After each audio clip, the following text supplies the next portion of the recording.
مضبوط چوکھٹ یہی شوہر ہے۔ ایک پرانے اور بوسیدہ مکان میں ایک غریب مزدور رہتا تھا۔ مکان کیا تھا، بس آثار قدیمہ کا کھنڈر ہی تھا۔ غریب مزدور جب سرشام گھر لوٹتا، اس کی بیوی معصومیت سے کہتی، اب تو گھر کا دروازہ لگوا دیں، کب تک اس لٹکے پردے کے پیچھے رہنا پڑے گا، اور ہاں اب تو پردہ بھی پرانا ہو کر پھٹ گیا ہے، مجھے خوف ہے کہیں چور ہی گھر میں نہ گھس جائے۔ شوہر مسکراتے ہوئے جواب دیتا، میرے ہوتے ہوئے بھلا تمہیں کیا خوف، فکر نہ کرو، میں ہوں نا تمہاری چوکھٹ۔ غرض کئی سال اس طرح کے بحث و مباحثے میں گزر گئے۔ ایک دن بیوی نے انتہائی اصرار کیا کہ گھر کا دروازہ لگوا دو۔ بالآخر شوہر کو ہار ماننا پڑی اور اس نے ایک اچھا سا دروازہ لگوا دیا۔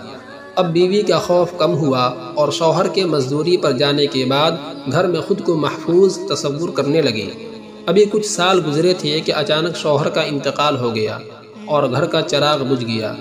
عورت گھر کا دروازہ بند کیے پورا دن کمرے میں بیٹھی رہتی۔ ایک رات اچانک چور دیوار پھلانگ کر گھر میں داخل ہو گیا۔ اس کے کودنے کی آواز پر عورت کی آنکھ کھل گئی۔ اس نے شور مچایا، محلے کے لوگ آ گئے اور چور کو پکڑ لیا۔ جب دیکھا تو معلوم ہوا کہ وہ چور تو پڑوسی ہے۔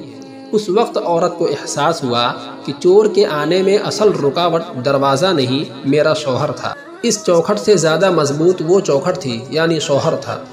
شوہر میں لاکھ عیب ہوں، لیکن حقیقت یہی ہے کہ مضبوط چوکھٹ یہی شوہر ہے۔